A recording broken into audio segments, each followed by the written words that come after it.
Hello बच्चों, let's read this question. So this question says, given direction is each of this question contains two statement, adjacent and region. Each of this question also has four alternate choices, only which one of which is the correct answer. You have to select one of the codes ABCD given below.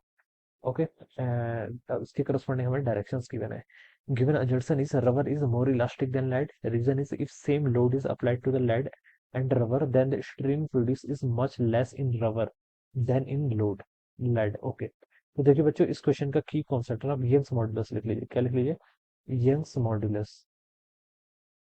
Young's modulus will be the key concept of this question बच्चों देखिए Young's modulus हम define कैसे करते हैं Young's modulus देखिए होता है आपका स्ट्रेस टू द स्ट्रेन का रेशियो होता है it is define the ratio of the stress to the strain ठीक है अगर देखिए हमारे पास क्या है लेड और क्या है आपका रबर है ठीक है अगर हम इन दोनों में देखिए सेम लोड अप्लाई करेंगे अगर हम क्या करते हैं सेम लोड अप्लाई करते हैं स्ट्रेस बच्चों देखिए किसके इक्वल होता है स्ट्रेस होता है आपका फोर्स अपॉन एरिया स्ट्रेन होता है आपका change in length divided by the original length ठीक है ये फोर्स क्या है आपका यहाँ पर जितना आपके कर रहे हैं यहाँ पर लोड अप्लाई कर रहे हैं ठीक है अगर हमने क्या लिया रबर और लेड लिया सेम क्रॉस सेक्शन एरिया के सेम क्रॉस सेक्शन एरिया के ठीक है और हम उसमें अगर सेम फोर्स अप्लाई कर रहे हैं ठीक है तो हम यहाँ पर ये देखते हैं कि जो स्ट्रेन होता है किसमें आपका लेड में ठीक है जो स्ट्रेन डेल्टा एल यानी कि जो आपका स्ट्रेन है किसमें आपका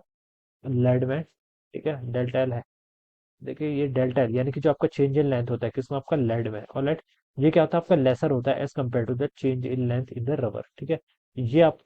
ठीक है ये दिस इज द फिनोमिना ठीक है ये हमने ऑब्जर्व किया ठीक है अगर हमने क्या किया क्या देखिए अगर हमने लेड और रबर लिया सेम क्रॉस सेक्शनल एरिया का और उन पर हमने सेम टेंशन फोर्स यानी कि जो फोर्स लग रहा है उस पर एक्सटर्नल फोर्स वो सेम फोर्स लगाया तो हमने देखा जो आपका क्रॉस सेक्शन जो आपके सॉरी लेंथ पर जो आपका चेंज है रबर में वो क्या ग्रेटर है as compare to the lead और लेड ठीक है ये बता सकते हैं अब बच्चों देखिए ऊपर वाला क्या है स्ट्रेस स्ट्रेस तो आपका सेम है ठीक है अब चेंज इन लेंथ यहाँ से हम बता सकते हैं यंग्स मॉडुलस देखिए किसके इक्वल हो जाएगा force into length divided by area into delta L के इक्वल ठीक है तो यहाँ पर से मैं क्या बता सकता हूँ आपका यंग्स मॉडुलस किसके इनवर्सली प्रोपोर्शनल है आपके चेंज इन लेंथ के ठीक है किसके इनवर्सली प्रोपोर्शनल है चेंज इन लेंथ के ठीक है तो बता सकता हूँ चेंज इन लेंथ आपका ज्यादा किसमें है रबर में ठीक है तो मैं यहाँ से बता सकता हूँ कि जो आपका यंग्स मॉडुलस होगा किसका आपका रबर का वो क्या होगा आपका लेस होगा as compare to the Young's modulus of the lead ठीक है लेड से क्या होगा आपका लेस होगा तो इससे बता सकता हूँ कि जो आपका लेड है ये क्या होगा आपका this will be more elastic lead क्या होगा आपका मोर इलास्टिक होगा than as compare to the rubber ठीक है अब अजर्सन पर देखिए आते हैं अजर्सन पर लिखा है कि rubber is more elastic than the lead तो बच्चों ये तो इनकरेक्ट हो गया ना अजर्सन क्या होगा अपने यहाँ से इनकरेक्ट है